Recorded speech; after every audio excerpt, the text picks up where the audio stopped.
radiólogo del Hospital Loaiza, y hoy día les voy a dar la penúltima clase de su curso de diagnóstico por imágenes, ¿no? Ya están listos para hacer diagnóstico, asumo, al menos tórax, ¿no? Bueno, vamos a hablar de columna vertebral, que ya hemos tenido un repaso en la parte de lo que es hueso, así que no vamos a entrar en mucho detalle en lo que es anatomía. Vamos a tratar de identificar algunas patologías de las más importantes o de las más frecuentes que vemos en la práctica. Y bueno, pues vamos a empezar, ¿ok?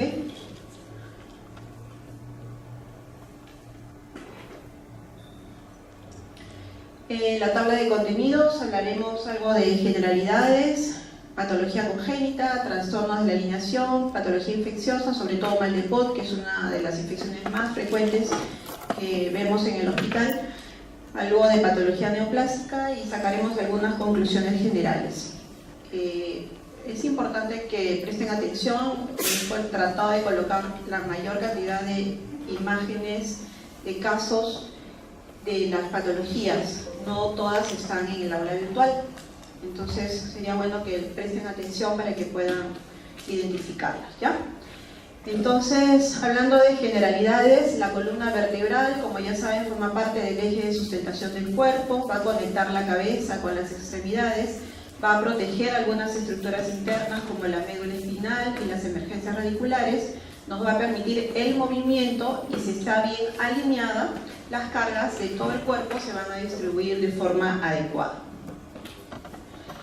Ya saben, la columna está formada por 33 vértebras. Las vértebras se unen por articulaciones intervertebrales e interapofisiarias.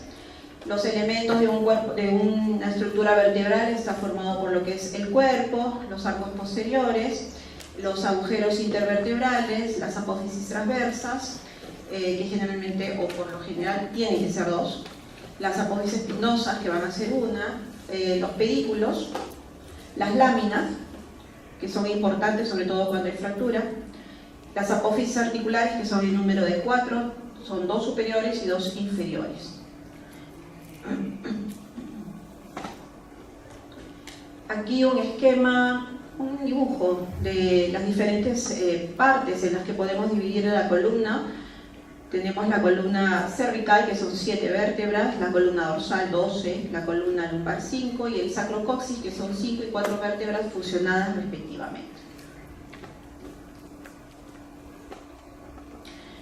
Entonces, en un plano coronal, es decir, cuando tomamos una radiografía en incidencia posterior o antero-posterior, obtenemos el plano coronal, la columna debe ser recta, no debe tener ninguna curva. En el plano sagital, vale decir en la incidencia lateral, la columna puede permitir o presentar algunas curvaturas que nos van a permitir el movimiento y la bipedestación. Estas curvaturas son 4. Tenemos 2 lordosis, una cervical y una lumbosacra, y 2 sifosis, que va a ser a nivel de la columna dorsal y a nivel de lo que es la región más distal de la columna, que vendría a ser el coxis. Entonces hablaremos algo de la biomecánica de la columna vertebral. Sabemos que a nivel cervical podemos dividir a la columna en 2 partes. La columna cervical alta y la columna cervical baja. Es decir, la columna cervical alta va a estar dada por C1 y C2, que cada una tiene una característica especial. Sabemos que la primera vértebra cervical no tiene cuerpo vertebral. Van a ser 2 arcos, uno anterior y otro posterior, que al unirse o al estar en relación con la apófisis odontoides de C2, que es su característica principal, nos va a permitir el movimiento de rotación de la cabeza, para un lado, derecha, izquierda. ¿Okay? La columna cervical baja, que va desde C3 a C7, nos va a permitir la flexo-extensión del cuello, es decir, vamos a poder flexionar y extender nuestro cuello. Esto es importante, como ya se los he dicho a algunos chicos del grupo, cuando ustedes evalúan a un paciente y le piden que gire su cabeza de derecha a izquierda y el paciente no lo puede hacer, entonces ustedes inmediatamente ya están pensando en patología de columna cervical alta, C1 y C2, sin ni siquiera haber tomado un examen de imagen. Si el paciente no puede flexionar su cabeza ni extenderla, entonces hablaremos de una patología que está a nivel de C3 a C7. ¿Ok? Eso es importante, sobre todo en los pacientes politraumatizados. En lo que se refiere a la columna dorsal, como sabemos, son 12 cuerpos vertebrales, prácticamente es el segmento menos móvil de la columna. Ella, su función básica va a ser proteger las estructuras torácicas a través de las costillas y también va a dar una protección a la médula. Entonces, a veces nos llegan petitorios donde nos pide columna dorsal en incidencia oblicua. Eso no nos va a ayudar de nada. Es un pedido que está por demás, ¿no? La columna dorsal siempre nos la deben pedir en una incidencia frontal y una incidencia lateral, suficiente para poder hacer diagnósticos. La columna lumbar por su lado, que son 5 vértebras lumbares, y la parte del sacro, que al final siempre las terminamos estudiando juntas, va a tener una función de carga, es decir, va a permitir que las fuerzas se transmitan a través del eje. ¿Qué quiere decir esto? Que el peso va a ser de la columna y de las extremidades superiores, va a estar cargado sobre la región del sacro, de manera de que si no hay una buena alineación, como lo vamos a ver después, entre la columna lumbar y el sacro, el paciente se va a quejar mucho de lo que es dolor lumbar. A veces les dicen, estoy caminando y siento que me voy de costado, entonces eso significa que hay una inestabilidad de la columna. ¿Ok? Aquí en este caso ustedes pueden ver, por ejemplo, que hay una fractura a ese nivel. ¿Lo ven? Donde está el puntero. Vemos que este es L5, el sacro, el espacio intervertebral. Esta vendría a ser la apófisis, la apófisis articular, y miren aquí, lo que es la pars articularis, hay una solución de continuidad, ¿lo ven? Hay una fractura. Afortunadamente en este caso solamente hay fractura y no hay desplazamiento de vértebras, ¿ya? Pero de todas maneras ya hay una alteración a ese nivel. Entonces empezaremos a hablar de lo que es la patología de la columna. Como inicio, las variantes de la normalidad, ¿no? Las variantes de la normalidad no nos van a producir mayores síntomas. Muchas veces van a ser simples hallazgos durante un examen, ¿no? Entonces, las anomalías o las variantes de la normalidad van a estar en relación a la anomalía de transición que se produce cuando una vértebra adquiere las características anatómicas del segmento adyacente, y sobre todo se va a ver a nivel de la región lumbosacra, donde vamos a encontrar sacralizaciones y lumbarizaciones. ¿Qué significa? Sabemos que tenemos 5 vértebras lumbares. Cuando encontramos 6 vértebras lumbares o 4 vértebras lumbares, entonces hablaremos de variantes de la normalidad. Si encontramos, por ejemplo, 6 vértebras lumbares, hablaremos de que la primera sacra adopta formas o imágenes o características de las lumbares, y diremos que se trata de una lumbarización. Cuando encontramos 4 vértebras lumbares en lugar de 5, entonces decimos que la última vértebra lumbar adquirió características del segmento sacro, y eso se llama sacralización. Entonces, en este ejemplo podemos ver aquí que esta es una típica vértebra lumbar, cuadrada, con sus pedículos, sus apófisis transversas que son pequeñas, y miren la que le continúa. Es una vértebra que ha perdido prácticamente la forma de su cuerpo vertebral, no es tan cuadradita como esta, es un poquito más como rectangular. Y miren las apófisis transversas que están señaladas aquí por la flecha, se parecen mucho al hueso sacro, ¿verdad? Entonces diremos que esta vértebra, la L5, entre comillas, correspondería más bien a la primera vértebra sacra. Entonces no tenemos todo el estudio completo, pero si encontramos 6 vértebras, diremos que esta es la S1. ¿Ok? Hay que tener bastante cuidado con eso. Además, en este ejemplo podemos ver que aquí, en la S2, ven la parte posterior, donde estaría fusionada la apófisis espinosa, hay un espacio, ¿no? Ahí esa es una falta de cierre del tubo neural. Esa es otra patología que también la vamos a ver. Pero centrémonos en esto. Cuando la última vértebra, ya sea lumbar o sacra, adopta las características del segmento que es previo o posterior a ello, hablaremos tanto de una sacralización como de una lumbarización. Pero son variantes de la normalidad. No van a producir ninguna molestia al paciente. Aquí tenemos ejemplos de sacralización. Si ustedes se dan cuenta, aquí vemos un cuerpo vertebral, 2, 3, 4, ¿y dónde está la L5? La L5 está adoptando una forma parecida a la del sacro, entonces vemos que L5 se ha sacralizado.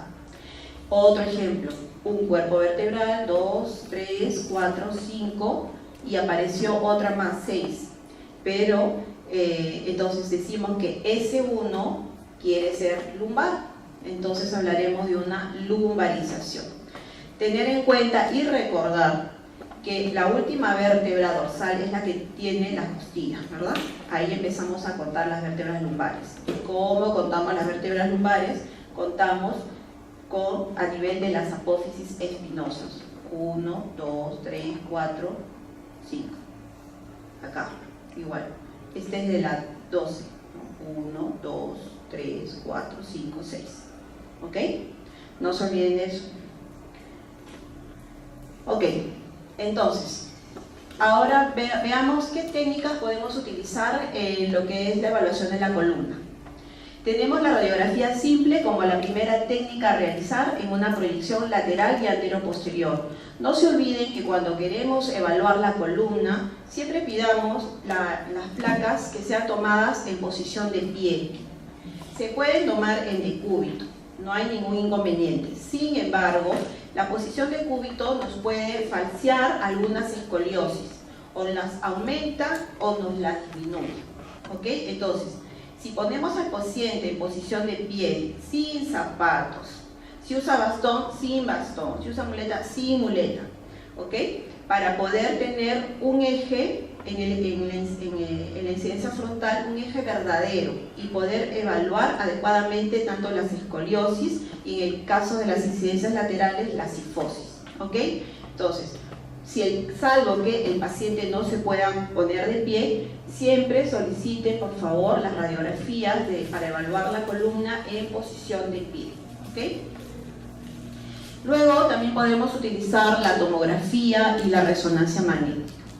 La tomografía nos va a dar una mejor resolución espacial, nos va a permitir hacer reconstrucciones multiplanares y volumétricas, nos va a permitir identificar mejor las deformidades de tipo congénito y es una técnica complementaria a la resonancia magnética. ¿Qué quiere decir eso? Que la técnica gold estándar para estudiar la columna siempre es resonancia magnética, ¿ok? Salvo que su primera sospecha sea un traumatismo donde están ustedes pensando que hay una fractura de vértebra, ¿ok? Ahí pueden iniciar con una tomografía, pero si no saben qué tiene todavía su paciente, inicien después de una radiografía simple una resonancia y la tomografía como una técnica complementaria. La resonancia magnética nos va a dar gran resolución de contraste, ¿no? O sea, nos va a permitir diferenciar la grasa, el líquido y los músculos. Nos va a permitir también evaluar las lesiones discales y las estructuras ligamentosas e intradurales. ¿Ok? También podemos utilizar medicina nuclear, también podemos utilizar el PET-CT, pero eso ya lo dejamos cuando tenemos dudas diagnósticas. Las principales técnicas son estas, ¿ok? Empezamos con una radiografía simple de posición de pie, frontal y lateral, como incidencias básicas, luego pasamos a una resonancia y luego la tomografía como un estudio complementario. Entonces empezaremos por lo que es patología congénita, ¿no? Son las anomalías vertebrales de segmentación o deformación, como pueden ver en este ejemplo. Las patologías congénitas por segmentación se van a deber a la falta de separación de algunos elementos embrionarios en forma simétrica o asimétrica. Si el defecto es en forma simétrica, nos va a generar bloques vertebrales, y los bloques vertebrales lógicamente no nos van a permitir que la columna tenga sus curvaturas fisiológicas. Cuando la falta de separación es asimétrica, nos van a generar deformidades en el crecimiento unilateral de la vértebra, como pueden ver aquí. Y cuando hay una falta en la formación, es decir, que hay una falta de material embriológico necesario para el normal desarrollo de las vértebras, podemos tener agenesia de vértebras, o sea, ausencia, no, pero la agenesia de vértebras es bien infrecuente. La ausencia parcial del material embrionario que nos van a producir unas hemivértebras, ausencia de la parte anterior de la vértebra, o sea, es decir, del arco anterior del cuerpo vertebral, y eso nos va a conducir a una cifosis, ¿no? Son esas vértebras en cuña. Ausencia de la parte lateral de los cuerpos vertebrales nos va a producir las escoliosis, y la ausencia posterior, es decir, del arco posterior de la vértebra, nos van a producir o van a estar asociados a lo que es meningocele. ¿Ok? Entonces miren, aquí un esquema donde tenemos varios defectos, ¿no? Aquí miren, la vértebra de mariposa, una hemivértebra, aquí otra que está fusionándose con la inmediata superior, y además pues aquí también se muestra otra malformación, que no es la fusión de costillas, ¿no? En este esquema. Entonces vamos a ir viendo algunas de estas patologías. Tenemos alteraciones de la charnela. ¿Qué significa? Cuando hay problemas a este nivel nos van a producir dos patologías frecuentes, que es el osículo terminal y el oso odontoideo. ¿Qué significa esto? El osículo, que es un pequeño huesito que está aquí señalado por la flecha, ¿no? Que normalmente podemos nacer así, pero que a los 9 años se tiene que fusionar con el huesito inmediato superior, o de quien dependa, puede ser de la bolsa odontoides o de los arcos anteriores. Generalmente se va a producir en C1 y C2, ¿no? Si no se llega a fusionar y permanece, entonces diremos que se trata de un osículo remanente, ¿no? Que tiene como nombre osículo terminal. Otra patología de la charnela es cuando la odontoides permanece separada y no se llega a fusionar con el cuerpo de C2. Miren, parece una fractura, ¿no es cierto? ¿Cómo la diferenciamos? La fractura generalmente no va a tener estos bordes esclerosados y bien definidos, ¿no? Van a ser más irregulares. Entonces, cuando esta no se llega a fusionar, la posodontoide con el cuerpo, entonces hablaremos de un posodontoideo. ¿Cuál es el más frecuente de estos? El osículo terminal. Esto es más raro, ¿no? Entonces miren, aquí tenemos un ejemplo de osículo terminal. Ven aquí la posodontoide, es una reconstrucción sagital de una tomografía. Ven aquí los cuerpos vertebrales, apófisis espinosas, y aquí pueden ver a C2 con su apófisis odontoides, ¿no? El arco anterior de C1, el arco posterior de C1, y miren aquí un pequeño huesito que parece como si se hubiera desprendido del arco anterior, pero realmente era una falta de fusión de las estructuras óseas, ¿no? Entonces este es un osículo terminal dependiente del arco anterior del atlas. ¿Ok? Entonces esas patologías siempre las vamos a encontrar entre C1 y C2. Otra patología que sí es más frecuente, prácticamente la vemos siempre, es la deformidad de Klippel-Feil. ¿Qué significa? Que va a afectar a vértebras cervicales, por lo general, y se debe a una fusión o segmentación de dos o más cuerpos cervicales. ¿Qué significa? Que un cuerpo vertebral no tiene espacio con el otro cuerpo, ¿no? No hay espacio intervertebral, entonces van a fusionarse y una vértebra aquí y otra pegadita, juntas van a formar un bloque vertebral. Aquí también tenemos otro bloque vertebral, ¿no ven? Entonces, ¿qué nos va a condicionar esto? Nos va a condicionar que el segmento cervical se va a ver un poco más acortado. Y lógicamente, si yo tengo dos vértebras que prácticamente están fusionadas, entonces, ¿qué hacía C1 de C3 a C7? Nos permitía flexionar y extender. Entonces, si yo tengo bloques vertebrales a esos niveles, no me va a permitir que tenga una cifosis fisiológica lordosis fisiológica cervical normal, y la columna vertebral se va a ver rígida. El paciente no va a poder movilizar su cabecita, ¿no? Para adelante ni para atrás. Entonces, aquí tenemos, miren, otros ejemplos, ¿no? Miren, inclusive prácticamente C2 se está fusionando ya con C3, C4, C5, hay un espacio, C6, C7. Entonces, ¿qué características tiene esta patología? Es una falta en la segmentación, produciéndose fusión de los cuerpos vertebrales, como ya lo estamos viendo. Hay una ausencia de uno o más espacios discales. La altura de los cuerpos vertebrales se va a mantener, pero su diámetro antero-posterior se va a ver más acortado, ¿no? Y tiene un borde anterior generalmente cóncavo. Acá se ve mejor, ¿no? Miren, estos bordes cóncavos, la altura se mantiene, pero el diámetro antero-posterior va a ser más pequeño. Aquí tenemos, miren, otro ejemplo de un tremendo bloque vertebral, y lo que les decía, la columna cervical ya está perdiendo, o ha perdido más bien su curvatura fisiológica y se ve recta. Entonces, cuando vemos esto, nosotros informaremos bloque vertebral a nivel de, en este caso es 3, 4, 5, C4, C5, que condiciona rectitud del segmento cervical, ¿no es cierto? Aquí, miren, en este caso, el bloque vertebral va a estar a nivel lumbar. Quiere decir que si nosotros, es más frecuente que lo encontremos en el segmento cervical, no podemos dejar de pensar que no se puede presentar en otra parte de la columna, ¿no? En este caso se encontraba aquí a nivel lumbar, ¿ok? Las mismas características, no hay espacio y las vértebras están prácticamente fusionadas. Otra patología congénita que también es frecuente y se asocia a escoliosis es la hemivértebra, es decir, la falta de desarrollo o hipoplasia de los cuerpos, de los centros laterales de condrificación del cuerpo vertebral. La vértebra superior y la vértebra inferior van a adoptar una forma que van a tratar de suplir la falta de esa vértebra, ¿no? Como ven aquí, miren, una hemivértebra, un pequeño fragmento, la superior empieza a adoptar como un piquito aquí con tal de rellenar este espacio, y la vértebra inferior también, ¿no? Tratan de compensar esa falta de espacio. Y una de las variantes que podemos encontrar en esta hemivértebra es la vértebra en mariposa.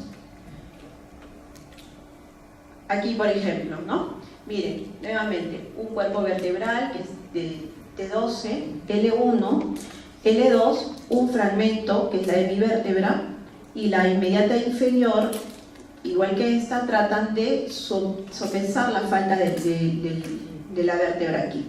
Y al tratar de sopesar esta falta de vértebra, miren que está condicionando una escoliosis, ¿no es cierto? Otro ejemplo aquí, vemos una hemivértebra, miren, chiquita, y estas vértebras también tratan de compensar la falta de esta vértebra y empieza a girar la columna, el eje, ¿no? Generalmente no va a poseer una apófisis, lógicamente, solamente es un fragmento prácticamente del cuerpo vertebral, no va a condicionar escoliosis en algunos casos, y como ya les dije, las otras vértebras tratan de compensar la falta de esta hemivértebra. La vértebra en mariposa, que se va a producir cuando la notocorda permanece entre los núcleos y impide la fusión. Miren aquí. Aquí en este ejemplo vemos una vértebra en mariposa, miren, una cuñita acá, otra cuñita aquí, por eso parecen alitas de mariposa, por eso le pusieron ese nombre, y además de eso una hemivértebra en esta reconstrucción, ¿no? Que es por tomografía, ¿no? Nosotros con el tomógrafo podemos hacer esto. Aquí solamente una hemivértebra de mariposa, miren, y la inmediata superior trata de compensar, adopta, si ustedes se dan cuenta, su borde inferior prácticamente está adoptando una forma un poco triangular, ¿no? Pero solamente es una vértebra de mariposa, ¿ven? Este defecto es un doble defecto, está condicionando además una escoliosis. Aquí otro ejemplo, miren, vértebra en mariposa, dorsal. Este otro niño, vértebra y mariposa, también dorsal, tiene que fijarse bien, ¿no? Los cuerpos tienen que ser simétricos, homogéneos, tienen que tener todas sus características. Miren aquí, 1, 2, 3, 4, 5, empieza a deformarse un bache, 6, 7, 8, 9, 10, 11, ¿no? Aquí también, un cuerpo vertebral, otro que empieza a deformarse, un bache, aquí no hay cuerpo, y aquí la otra que también se está deformando. Entonces esto es una vértebra en mariposa a nivel dorsal. Otra patología son los disrafismos o las diastematomedias, ¿no? ¿Qué significa esto? Va a haber una fisura a nivel de la médula. Esto es una resonancia magnética a nivel de L5-S1, donde ustedes pueden ver aquí el cuerpo, aquí la médula, y si se dan cuenta hay una línea intensa que la atraviesa, ¿no? ¿La ven? Entonces, eso es por persistencia de la conexión entre la parte anterior y posterior del canal medular. Nos va a dar aquí como una fisura a nivel del medular, ¿no? Eso se llaman disrafismos. Las vértebras pueden tener una anomalía marcada, se asocia a meningocele, como en este caso, inclusive aquí en el corte sagital podemos ver a nivel de la piel ese famoso poro que podemos encontrar en los pacientes con meningoceles, ¿no? Y por lo general se van a producir a nivel de la región dorsal baja y lumbar alta. Aquí tenemos otro caso, miren, más notorios de casos de diastematomedias en resonancia magnética, que es donde nos permite ver mejor estos defectos medulares. Miren aquí ese pliegue que en el caso anterior era bastante delgado, aquí es bastante evidente cómo se va a separar en dos partes. Aquí miren, a nivel medular, ¿no es cierto? ¿Ya? Esto sí es más, se puede lógicamente saber mejor por resonancia magnética, ¿no? No es muy frecuente que lo veamos con las radiografías convencionales. Y la otra patología de tipo congénito va a ser los meningoceles y los mielomeningoceles, que básicamente se van a asociar a los defectos en la falta de fusión de los arcos posteriores de los cuerpos vertebrales. Miren, aquí en este esquema, ¿no? Vemos el cuerpo vertebral, este es el arco posterior, van a decir la apófisis espinosa, y vemos cómo no hay un cierre a estos niveles, y eso además va a permitir pues que se forme este gran defecto, ¿no? ¿Cómo lo vemos nosotros con rayos X?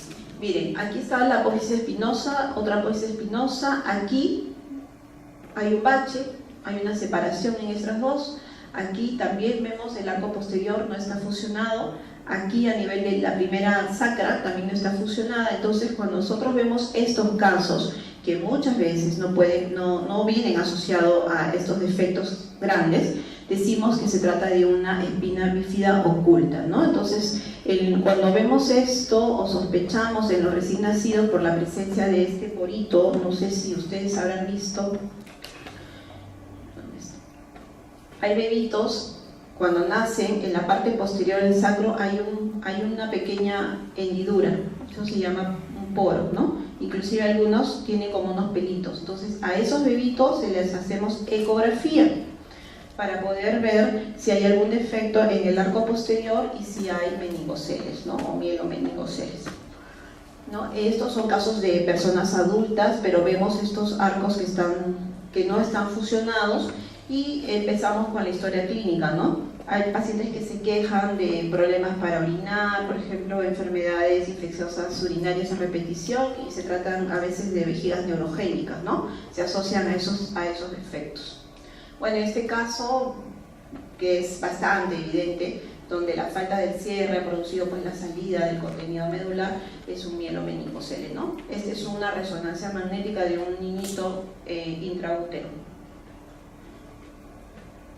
Ya. Ahora, lo que es muy frecuente son los trastornos de la alineación, es decir, las escoliosis, la cifosis. Como dijimos en un inicio, tenemos curvaturas fisiológicas, ¿no? En las incidencias laterales. Ahí podemos ver la lordosis, la cifosis. En las incidencias frontales, la columna tiene que ser recta, no se tiene que desviar hacia ningún lado. ¿Por qué es importante que sepamos diagnosticar escoliosis, cifosis o hipercifosis o hiperlordosis? Porque estos casos, en muchos de estos pacientes nos piden a nosotros medir los ángulos de las curvaturas para poder darles el certificado de discapacidad o incapacidad. Existe en el hospital y en muchos hospitales comités que se dedican a ver estos casos, ¿no?, de discapacidad. Entonces depende mucho de nuestro diagnóstico radiológico para que al paciente se le pueda dar un certificado de discapacidad. Si yo no diagnostico adecuadamente una escoliosis, puedo condenar a un paciente a no tener ese descanso o ese certificado de incapacidad y no le dan su dinero, bueno, en fin, trámites administrativos. Entonces, tenemos que reconocer esto, escoliosis.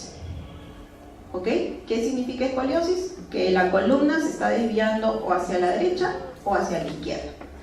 Pero tenemos que hacer una medición de este ángulo de curvatura. La hacemos con la técnica del ángulo de Cobb, que ya lo voy a explicar en un momento. Y también tenemos otros casos donde la cifosis, que es fisiológica, se acentúa, ¿no? Entonces hablaremos de hipercifosis. O otros casos donde la lordosis fisiológica se acentúa y hablaremos de hiperlordosis, que también es patológico. ¿Ok? Entonces, lo más frecuente y lo que nos interesa diagnosticar bien son las escoliosis. Entonces, la escoliosis es la deformidad tridimensional que inicia como una hipocifosis torácica. Bueno, la deformidad es la curva en el plano coronal. Miren, yo no puedo hablar de escoliosis por si acaso en una incidencia lateral, ¿no? Eso ya está claro. La escoliosis en un plano coronal. Cuando la desviación medida por el método o el ángulo de Cobb es mayor a 10 grados, hablaremos de escoliosis. Si es menos de 10 grados, hablaremos de una actitud escoliótica, no de escoliosis. ¿Ok? Actitud escoliótica o lateralización, más fácil en algún. Lo informamos así, lateralización. ¿Ok? Entonces puede ser idiopática o congénita. Las congénitas, como ya se habrá podido dar cuenta, se van a asociar a malformaciones congénitas de los cuerpos vertebrales. Entonces, en este caso, miren, tenemos, por ejemplo, una hipercifosis, ¿no es cierto? Ven aquí la incidencia lateral de la columna dorsal, donde marcadamente vemos que hay una cifosis acentuada. Pero además este paciente tenía una escoliosis. Entonces, estos pacientes, no sé si se han dado cuenta, son esos pacientes que son jorobaditos y chuequitos. Ya, esta es su radiografía. ¿Ok? Entonces tienen jorobita y son chuequitos además, ¿no es cierto? Entonces una cifo, porque tiene cifosis acentuada, escoliosis. ¿Ok? Cifo, escoliosis. De convexidad izquierda. Si yo mido aquí el ángulo de Cobb, definitivamente me va a salir más de 10 grados. Entonces, ¿cuál es el método de Cobb? Otra cosa. Cuando ustedes sospechen de un niño o de un adulto de escoliosis, tienen que exigir que la radiografía sea del segmento dorso-lumbar, en una sola placa, para poder ver la escoliosis y la otra curva compensatoria. Pero sobre todo para poder ver dónde se inicia la escoliosis. La escoliosis puede ser dorsal o lumbar separadas, pero a veces es dorso-lumbar, ¿no? Coge los dos segmentos.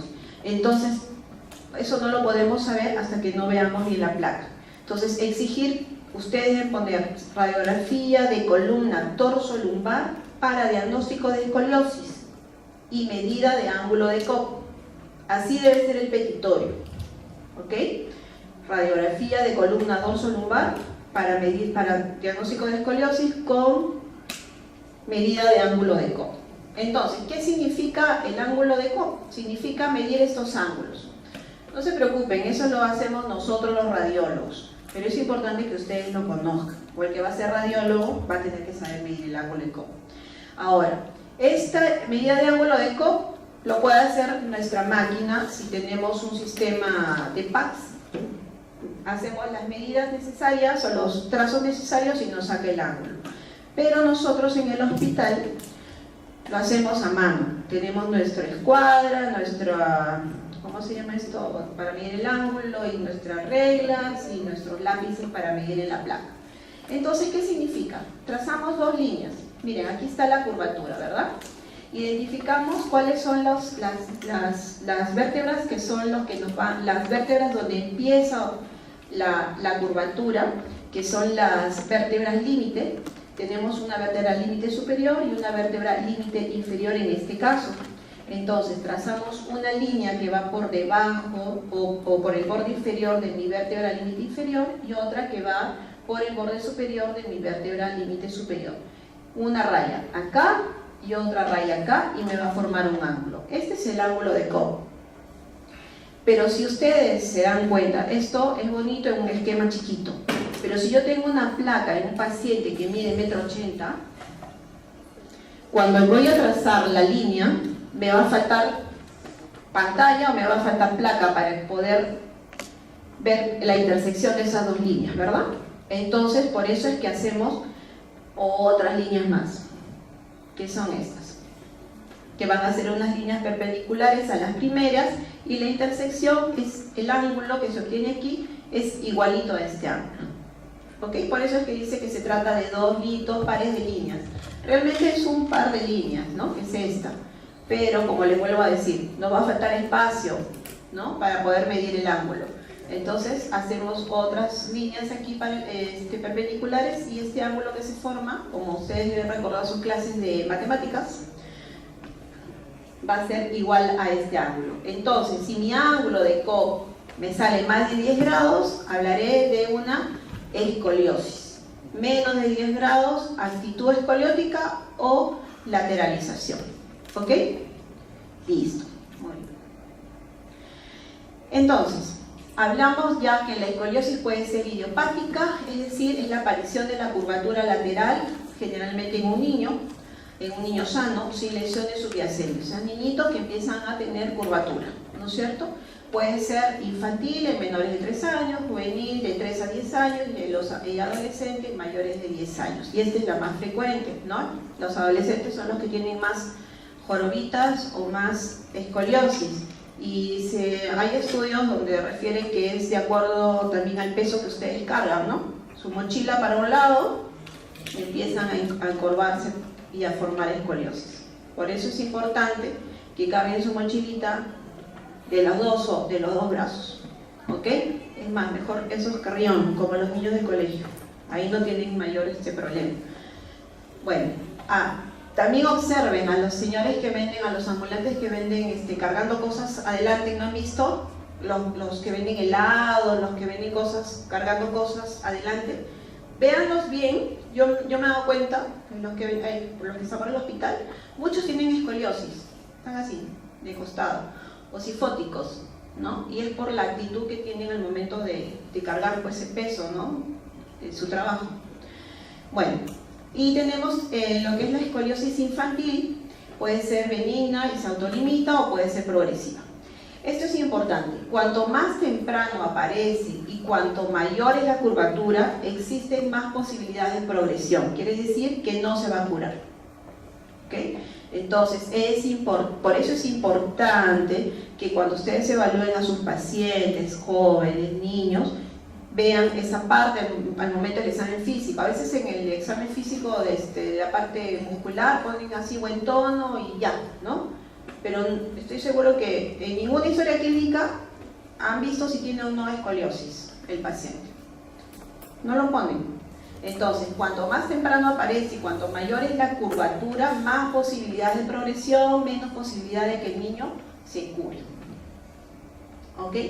Entonces, miren, aquí tenemos a nivel dorsal una curvatura hacia la derecha y a nivel lumbar una curvatura hacia la izquierda. Entonces, este paciente tendrá una escoliosis dorsal y una escoliosis lumbar, de convexidad derecha y de convexidad izquierda respectivamente. Mencionamos el lado de acuerdo al lugar de la convexidad, ¿ok?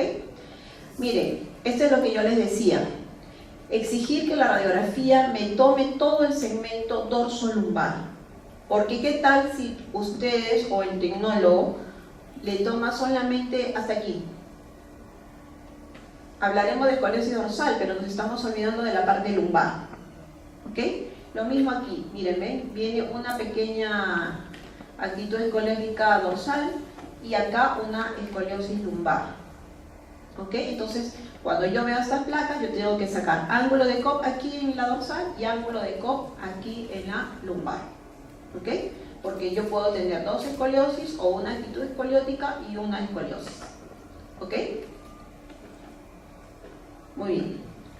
Entonces, la escoliosis puede ser congénita, secundaria a anomalías vertebrales de segmentación o formación, como ya lo hemos visto. O sea, si yo tengo una hemivértebra, definitivamente va a estar asociado a una escoliosis, ¿no? Una vértebra en mariposa, menos, ¿no?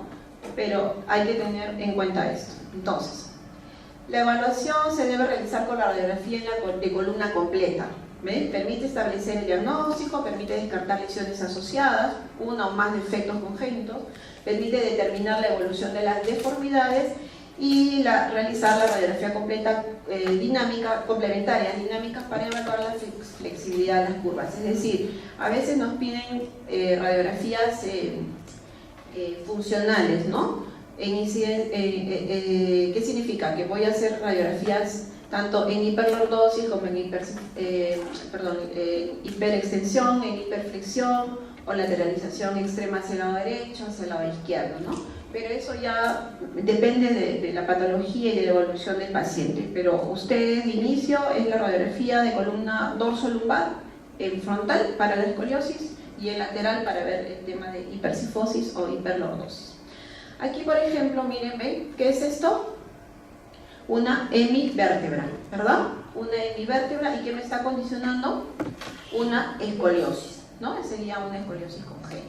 Aquí nuevamente una vértebra en mariposa, una hemivértebra por acá, otra hemivértebra por acá, y lógicamente acá hay otras hemivértebras en mariposa, hemivértebras, varios defectos congénitos, y me está condicionando lógicamente una escoliosis a este nivel dorso-lumbar de convexidad izquierda en esta reconstrucción de tomografía. Aquí miren nuevamente, estos son cortes o reconstrucciones coronales. Ven aquí los defectos vertebrales, hemivértebras, y me están condicionando la escoliosis. Entonces sería una hemivértebra con escoliosis congénita. ¿Ok? Pero si ustedes se habrán dado cuenta en los ejemplos, no solamente debemos hablar de escoliosis, o sea, lateralizaciones. Tenemos que ver también si el cuerpo vertebral rota. El cuerpo vertebral puede rotar asociado a la escoliosis.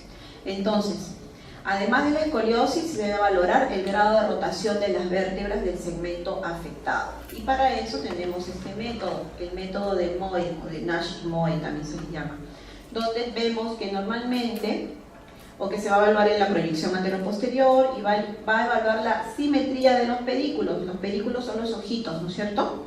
Entonces, en una posición neutra, los pedículos, los ojitos van a estar uno al lado del otro, ¿verdad? Van a estar simétricos.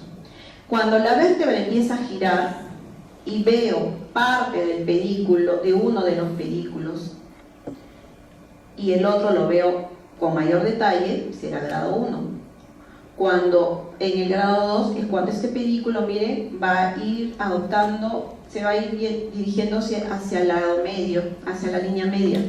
Grado 2, grado 3, cuando ya prácticamente está al centro, y grado 4, cuando toda la vértebra ha dado una vuelta y un pedículo solamente es el que se ve. ¿Ok?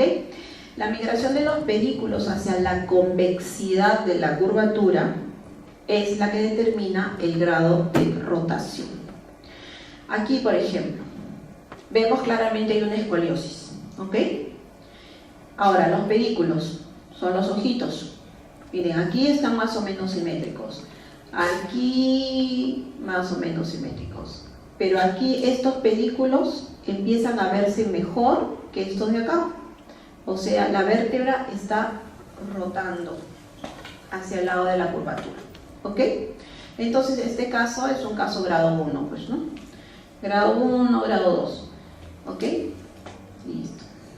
Entonces, cuando nosotros vemos que el cuerpo vertebral ha rotado, hablaremos de una rotoescoliosis. O sea, fáciles son los diagnósticos. Escoliosis, ángulo de coma mayor de 10 grados. Menos de 10 grados, actitud escoliótica. Derecho, izquierdo. Si además rota el cuerpo vertebral, rotoescoliosis. ¿Ok? Bien fácil. Ya, entonces hablamos que también puede haber un aumento en la cifosis. Sabemos que el ángulo de la cifosis debe ser menor a 25 grados. La deformidad anterior con aumento de la concavidad anterior me va a dar una hipercifosis. Las causas pueden ser varias, desde la osteoporosis hasta las deformidades vertebrales.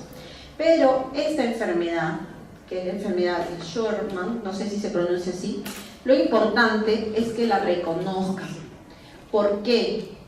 Porque contrariamente a lo que podemos pensar, se da en jóvenes, adolescentes, que son muy deportistas. Chiquitos que vienen y se quejan de dolor dorsal, de columna dorsal. ¿A qué se dedican? Es basquetbolista, es futbolista y es no sé qué más, ¿entienden? Pero sin embargo, esta enfermedad es frecuente en estos chicos. Entonces, aquí dice, miren, se presenta entre la edad de 3 y 18 años, hay una disminución de la altura del espacio discal anterior, van a aparecer los nódulos de Schmorr, que son pequeñas hernias que se producen dentro del mismo cuerpo vertebral. Vamos a ver algunos ejemplos de esto. Los cuerpos vertebrales se van a acuñar hacia adelante y van a ser irregulares, como si el ratoncito se los hubiera mordido. ¿Okay? Y generalmente se va a producir entre T3, T7 y T12, ¿no? Son las más afectadas. Vamos a ver aquí, antes de ver los otros ejemplos. Esto es lo que sucede en las vértebras. Miren, ¿ven? Las vértebras son irregulares, acuñadas hacia la parte anterior, y si se acuña la vértebra hacia adelante, entonces todo el cuerpito se va hacia adelante y se va a producir la cifosis. ¿Ok? Miren aquí. Este cuerpo vertebral, si ustedes lo ven así, no creerían que se trata de un niño, ¿verdad? Creerían que probablemente es de una persona un poquito mayor, ¿verdad? Pero así se presentan los niños. ¿Ok? Miren, los cuerpos vertebrales irregulares, acuñados, y aquí los nódulos de Schmorr, que son pequeñas herniaciones dentro del cuerpo vertebral. Entonces, regresemos acá. Aquí se ve mejor. Miren, irregularidad en los cuerpos vertebrales, acuñamiento y sobre todo cifosis. Entonces, cuando nosotros veamos un niño que está jorobadito, tenemos que pensar en esta enfermedad, ¿ok? Y seguro que le van a preguntar, y como les digo, es un súper deportista. ¿Cuál es el tratamiento? Que deje de hacer deporte.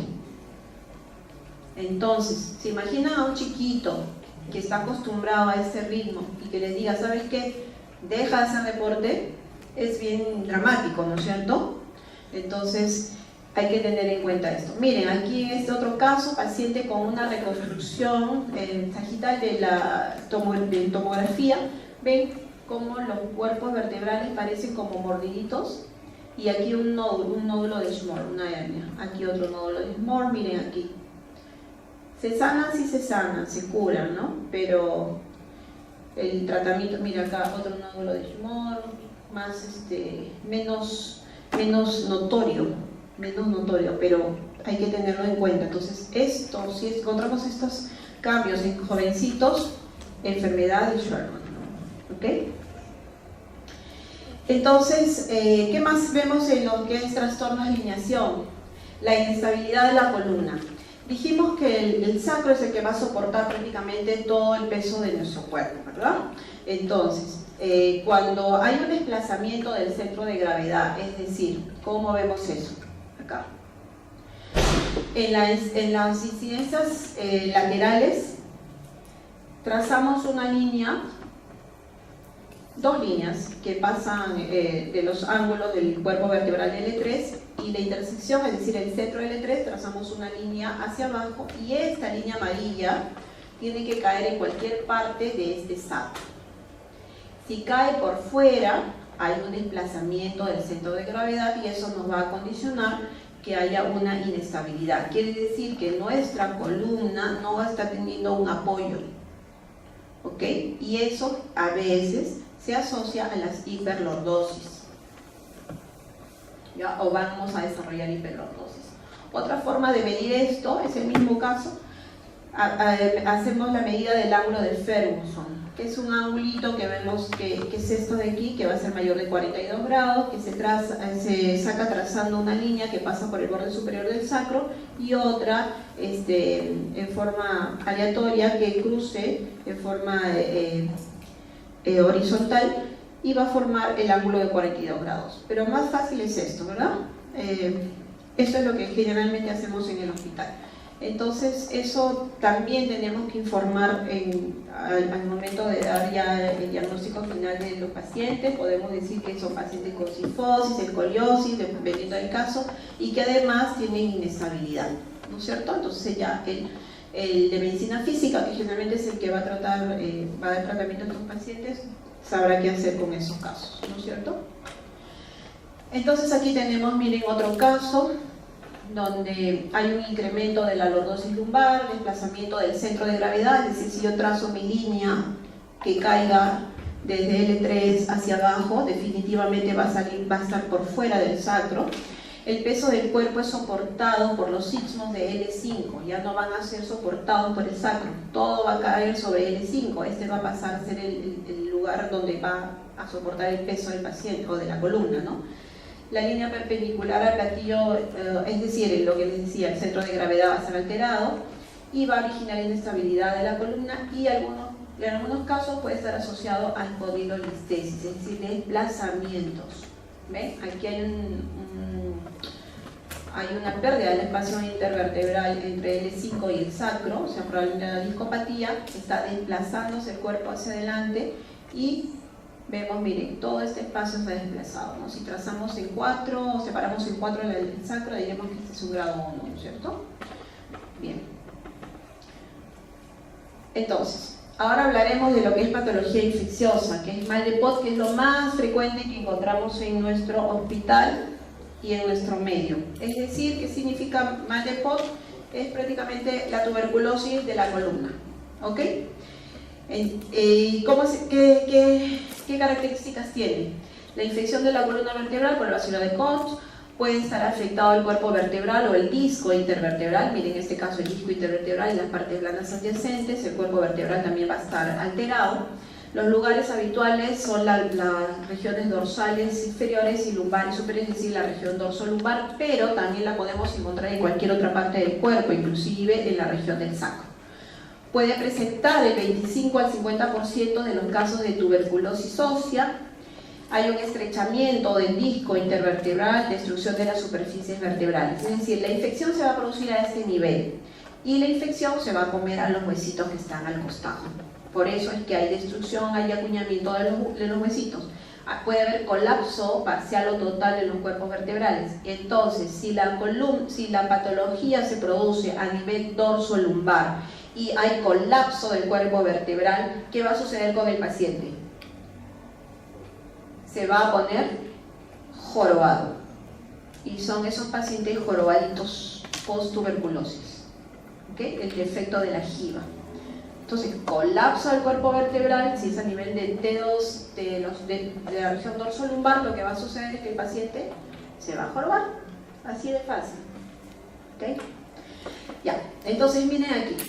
El mal de Pot, que también se le llama espondilitis tuberculosa, va a condicionar la deformidad de jiba secundaria a la espondilitis. O sea, va a haber colapso, miren aquí, pérdida, prácticamente se ha perdido el cuerpo vertebral, miren, ya no es nada aquí. Los cuerpos vertebrales que están arriba o abajo de este daño, miren, se han acuñado y se están juntando hacia adelante. Y eso está condicionando aquí una cifosis. ¿Ok? Estas son resonancias T1, T2, colapso del cuerpo vertebral, que nos va a dar alta señal en los otros cuerpos. Es decir, miren, vimos el esquema de acá, ¿no es cierto? Aquí se produce la infección, pero el huesito empieza a deformarse o a infectarse. Y esa inflamación, esa infección, lo vamos a ver como zonas de alta señal en los cuerpos vertebrales. ¿Ok? Aquí miren, colapso del cuerpo vertebral, acuñamiento de estos cuerpos vertebrales, al final pérdida del espacio, acuñamiento y joroba. Nuevamente, aquí otro cuerpo vertebral, miren cómo prácticamente se ha perdido, se ha fracturado y está empezando a colapsarse y puede contagiar al resto de estructuras, y también tenemos aquí compromiso de partes blandas, ¿no? Vemos un aumento de la densidad de las partes blandas y se van a producir los famosos abscesos fríos. ¿Y quién está qué músculo va de la región dorsolumbar hacia abajo, hacia la región del sacro? El psoas, ¿no es cierto? El psoas iliaco. Entonces, la infección de las partes blandas más frecuentes va a ser el psoas. ¿Okay? Entonces, cuando tenemos un paciente con infección o absceso de psoas, primera posibilidad, tuberculosis. ¿Ya? Entonces, miren aquí, estos ejemplos son para que ustedes puedan ver los abscesos en las partes blandas, en este caso, de este cuerpo vertebral que se está colapsando, y el absceso que se está formando hacia la parte anterior. ¿Ok? Y en este mismo caso, este paciente tenía además un derrame pleural, ¿no es cierto? O sea, tenía una tuberculosis probablemente activa y que había contagiado el hueso. Aquí tenemos otro ejemplo de tomografía también, donde vemos la destrucción del hueso, pero sobre todo podemos ver la alteración de las partes blandas, como son las hipointensas, que van a estar relacionados con los abscesos fríos, ¿no?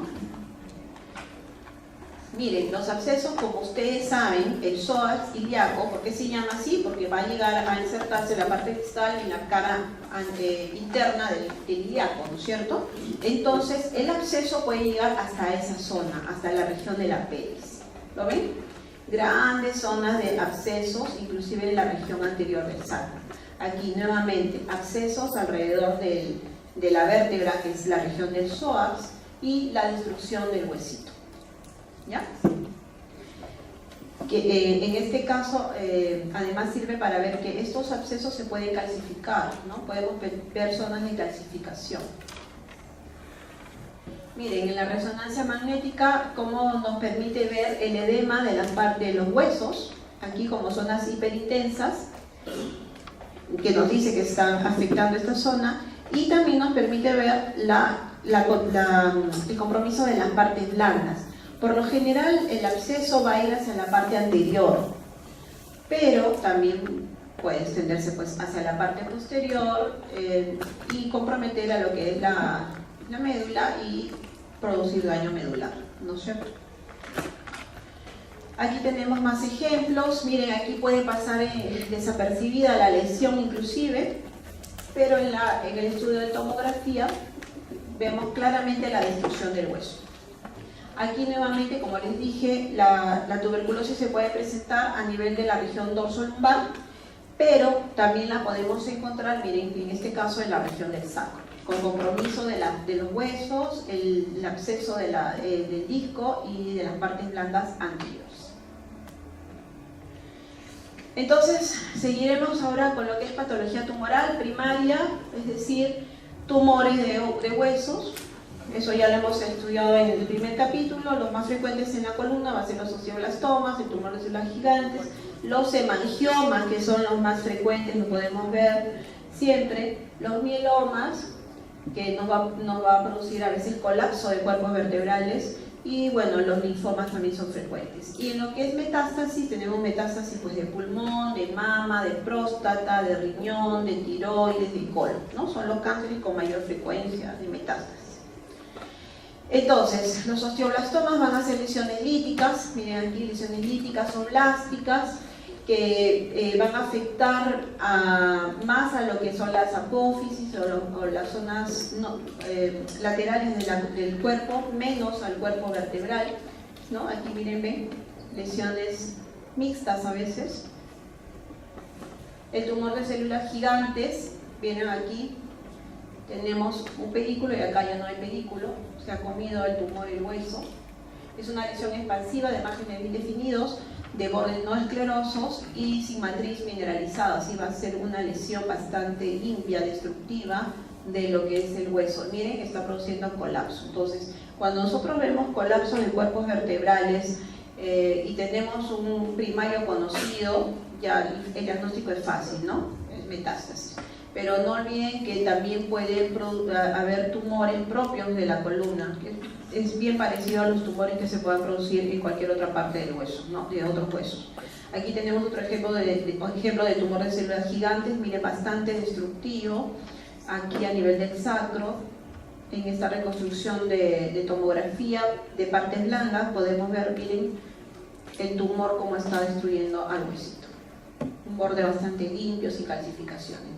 Lo más frecuente y que se entra dentro de lo que es la patología tumoral, sin embargo no es maligno, son los hemangiomas. Y se van a ver así, como pequeñas líneas paralelas, hiperdensas, con zonas hipodensas en el interior, son los hemangiomas, ¿no? Se van a localizar en los cuerpos vertebrales, generalmente del tórax. En resonancia se van a ver como estas zonas de hiperseñal, pero siempre adoptando una forma paralela, así como rayitas paralelas, ¿no? Aquí tenemos en un corte axial estas rayitas que veíamos paralelas, las vemos como un nidito, ¿no? Aquí en resonancia magnética, miren, son bastante hiperintensos, pero siempre adoptando esa forma de rayitas paralelas. Los mielomas, sabemos que los mielomas es muy frecuente en lo que es la columna, se puede presentar como plasmocitomas, ¿no? Ensanchando la vértebra y destruyéndola, o como pequeñas lesiones líticas y con colapso de cuerpos vertebrales. Miren, aquí tenemos una formación única, grande, que es el plasmocitoma, aquí destrucción de los huesitos, y aquí miren todas estas pequeñas zonas de colapso de cuerpos vertebrales en la resonancia magnética que corresponderían a mielomas. Entonces, si yo tengo un paciente con sospecha de mieloma o veo colapso de cuerpos vertebrales con lesiones líticas, sospecha de mieloma y tomaré radiografías de huesos largos para ver lesiones líticas diversas. Con eso hago mi diagnóstico. ¿Okay? Y los linfomas que nos va a dar la vértebra en marfil, como en estos casos, miren, en radiografía convencional y en resonancia magnética también zonas de hiperseñal en la vértebra, ¿no? Las metástasis pueden ser, como les dije, de diferente origen. Por lo general, pues van a ser lesiones líticas o blásticas, ¿no? En este caso tenemos la metástasis de un carcinoma pulmonar, van a ser metástasis líticas en su mayoría, pero en algunas zonas van a ser lesiones blásticas. En resonancia magnética, miren, se ve como estas zonas de hiperseñal dentro del cuerpo, de los cuerpos vertebrales. Básicamente así se van a ver en todos los casos. Los que sí son típicos son las metástasis blásticas de lo que es el carcinoma de próstata, ¿no? Son bastante llamativas y bastante casi patognomónicas, ¿no? Lesiones blásticas, miren, dispersas en todo lo que es el sacro, la columna. Aquí miren, múltiples lesiones. Si yo veo esto, lo primero que pienso pues es un carcinoma de próstata, y luego iré a lo que es tiroides, osteosarcomas. Pero si yo veo que es un paciente adulto con un PSA alto, con dolor de óseo, y veo este tipo de lesiones, el diagnóstico está prácticamente hecho, ¿no es cierto? Tenemos aquí, miren, lesiones blásticas de NM de próstata en su reconstrucción de tomografía y en su radiografía convencional. Con eso yo hago diagnóstico, pues, ¿no? De un NM metastásico. Tenemos las lesiones líticas, por lo general van a ser las lesiones de lo que es cáncer de mama. Miren, aquí tenemos varias zonas radiolúcidas o hipodensas, ¿no? En el hueso, en este caso en el hueso, con destrucción de esto, colapsos vertebrales, miren aquí, en casos de NM de mama. Entonces, si yo tengo un paciente con cáncer de mama, hago la tomografía y veo lesiones líticas, bueno, asocio con eso, antes del tratamiento. Pero si yo tengo un paciente con cáncer de mama que ha recibido quimioterapia, radioterapia, y hago un control y veo estas lesiones que parecerían blásticas, no las descarto de metástasis. es la primera posibilidad, así se van a ver las metástasis que ya son tratadas, ¿ok? Además le hago un estudio tomográfico del cerebro y mira, veo lesiones hipercaptadoras nodulares dispersas en el pared. Entonces el diagnóstico ya está hecho, ¿no? Cáncer de mama con metástasis a hueso, tratado. En este caso era tratado. Entonces las metástasis osteoblásticas en T1 van a ser hipointensas, en T2 también hipointensas. Las lesiones óseas extradurales líticas van a tener una intensidad intermedia en T1 o hipointensas, en T2 van a ser hiperintensas o isointensas. Lo importante es que nosotros sepamos reconocer la estructura normal del huesito y todo lo que brille por ahí en resonancia magnética hay que parar la oreja. Si tenemos un primario conocido, la primera posibilidad es una metástasis. ¿Ok? Listo, a ver.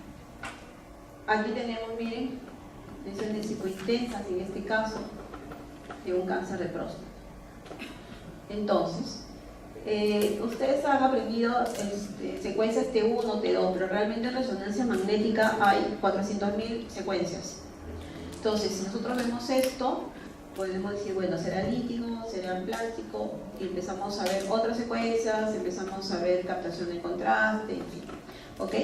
Pero lo importante es que ustedes se den cuenta de que todo lo que sale de la normalidad de nuestros huesitos, no está sucediendo por ahí. No hay que tenerlos, no hay que descuidarnos de eso. Entonces, las conclusiones son generales. Lo primero, la evaluación conjunta de las imágenes y los hallazgos clínicos es fundamental para diferenciar los cambios fisiológicos de los patológicos. Es decir, lo que siempre le digo a los residentes de otras especialidades, cuando me manden un petitorio, póngame datos clínicos. En imágenes no hay imágenes patognomónicas al 100%.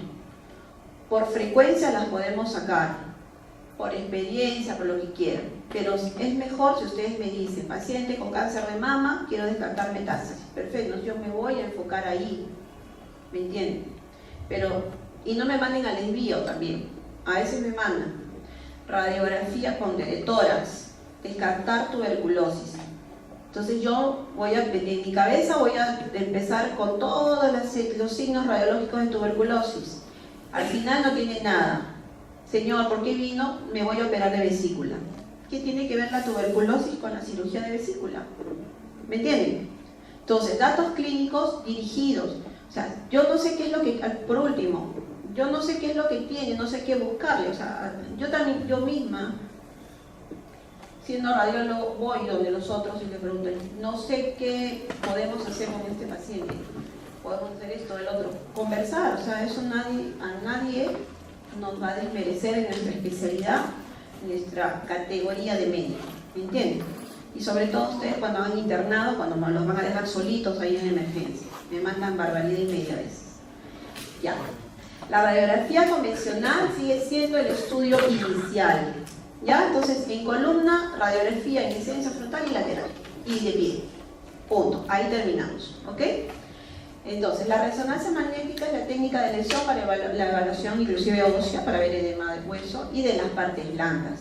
Y la tomografía se realizará como una técnica complementaria. ¿Ok? Porque ahora todo es tomografía. Y listo. Nada más. ¿Ya? Entonces no se olviden de lo que hemos visto, repasen bien sus casos clínicos, por favor. Y nada, cualquier duda, pregunta, se me puede ofrecer.